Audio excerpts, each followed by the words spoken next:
Are you ready for News and Brews, showcasing the innovations that make plastics manufacturing more efficient, sustainable, and eco-friendly? It's Plastec West correspondent Chris Luecke.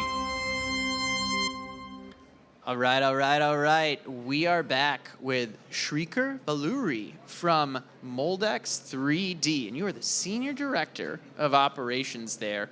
And your company does computer-aided engineering for injection molding, and quite frankly, you're really changing the way injection molding gets done by what you're doing. So my first question is, as if we're hanging out, this is News and Brews, we're hanging out over some coffee. How does a computer-aided engineering solution change the way injection molding gets done? Or maybe even if I'm going to embellish it a bit more, how are you revolutionizing injection molding? A very good question. Thank you for asking that, by the way. So injection molding has been there for a very long time. Mm-hmm. It's a very complicated process, but also it's been traditionally done with a trial and error method. Where CAE comes in, where softwares like Moldex3D come in, they optimize the way you do your design and your manufacturing processes, right from your design stage all the way through to how you're producing your parts. And it optimizes the way people talk to one another, how they exchange data. It optimizes the way how the time between design revisions is reduced, as well as optimizing your cycle times, speeding up your time to market your products even. So one question I have, of all the areas that you could focus on computer-aided engineering, you've specifically decided injection molding is the spot where you're focused. Why double down on that area when there are potentially other areas? Is there something special about that application that makes it a sweet spot? Plastics. That's a one-word answer for you. Mm-hmm. Plastics and its applications are everywhere. Our founders were always, our founders' background was material sciences, chemical engineering, and so on. Mm-hmm. And plastics has always been at the core of our company. And given the wide range of applications that plastics has, I personally don't see a better application for the software than CAE of injection molding. Yeah. Well, we're going to be talking about more than just injection molding here today, because I want to get into some of the future of manufacturing. When I've heard you talk before, you've said that you're excited to see how artificial intelligence takes manufacturing to the next level. If you could share, I mean, this doesn't need to be by the book per se, but how you potentially see that happening. I'd love to hear maybe an example or some potential from you.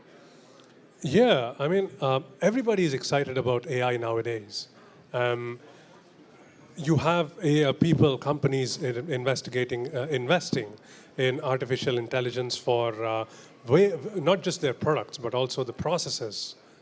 And where I see, what really excites me about manufacturing is the vast potential that AI has to take it to the next level, be it just on the design side itself. For example, I was just talking to Jim the other day. You have, for example, a kidney dialysis machine. You know how big they are, the size of those machines. Mm-hmm. And there are companies already working on miniaturizing those machines, right? Miniaturizing them to a level where they become portable. I'm really excited for the next level of innovation where AI can take it even further. And you're now able to carry it with you wherever you go. And now that is on the design side. You talk about the production, the manufacturing side of things. The applications are endless. You can literally have machines talking to one another and seamlessly optimizing production, optimizing how much you're producing based on the demand, right? Now you're talking about real-time variation, real-time optimization. Mm-hmm. It's really exciting to even think about what AI can do for manufacturing.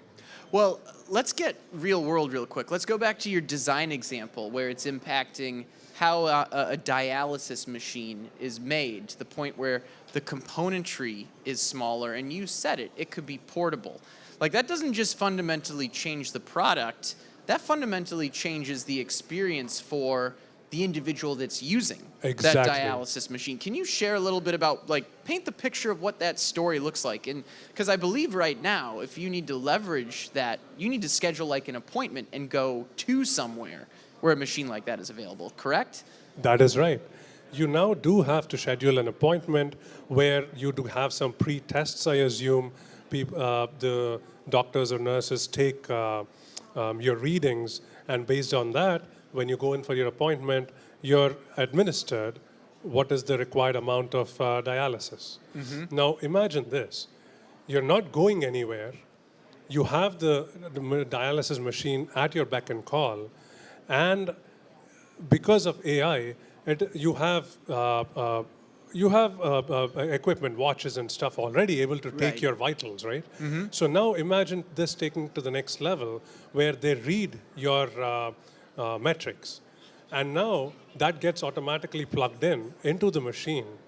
And the machine is able to give you or administer the required amount of dosage that you need. You don't have to remember anything. You're not booking appointments.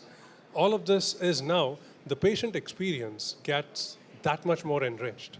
Yeah. That is where I see, for example, this particular example going. Yeah.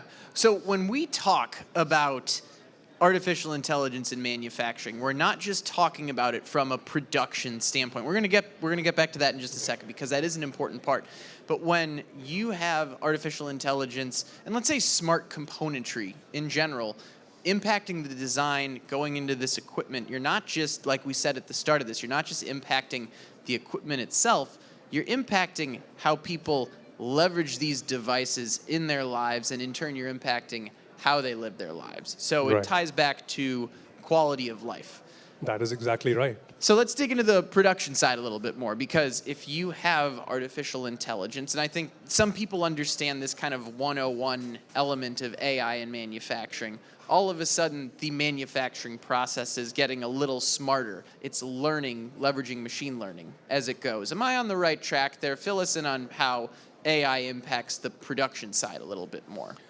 So, yes and no. Okay. I don't necessarily see AI changing the way the components are produced. Yes, there will be changes to how they're produced, I mean, in terms of materials that are used, in terms of the designs, in terms of what sort of components are inserted. You know, the manufacturing process itself will get complicated, but at its core, processes like injection molding will still stay. That is the core on which the complexity is built. Okay. So I'm going to do one more segue here to talk about something a little different in our conversation. We've talked about injection molding. We've talked about some of your thoughts on AI in this space. The last thing I want to ask you is kind of about your career a little bit. I've seen you move up at Moldex3D. You started as an applications engineer. You became the engineering manager. Now you're the director of operations.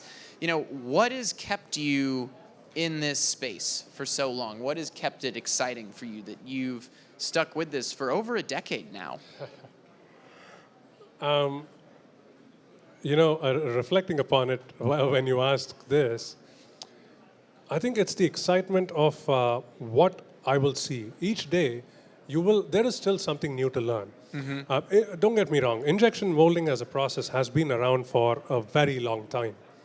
You would think it is a very mature process, but you'll be surprised how every day you get to witness something new, some new issue, some new challenge, or some new exciting development. And that really has been the core that has kept me in this industry. Now, I should also mention that the company that I work for, Moldex3D, we have built a very good team.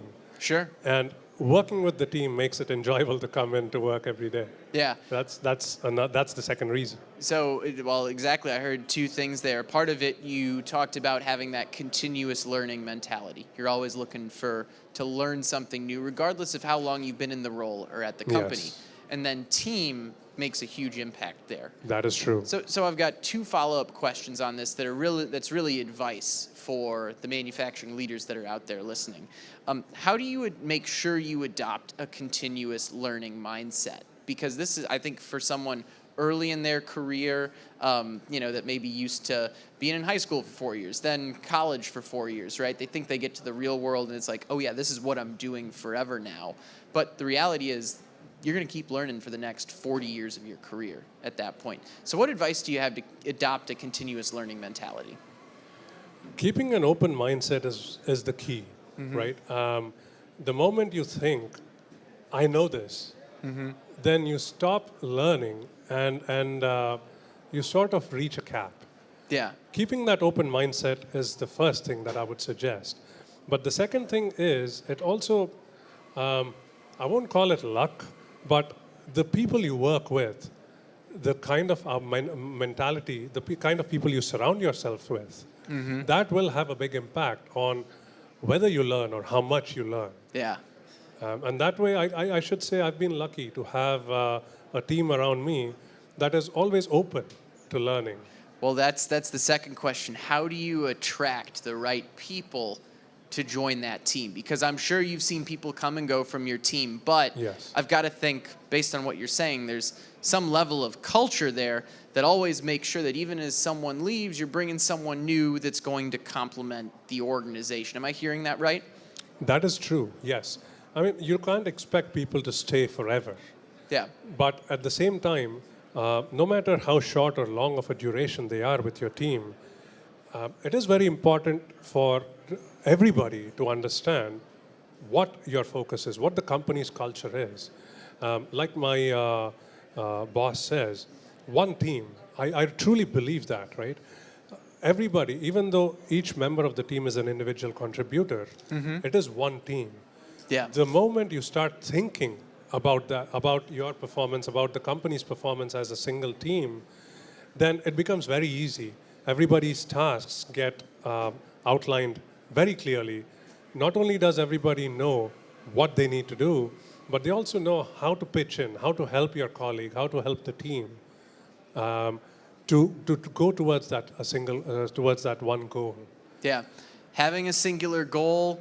Srikar, I appreciate everything you've taken us through, from injection molding to artificial intelligence to really what makes a strong team and what allows someone to keep that continuous learning mindset. So just want to thank you so much for spending some time with us here today on News and Brews. We'll be back with more very soon. Appreciate it. Thank you for having me. Cheers.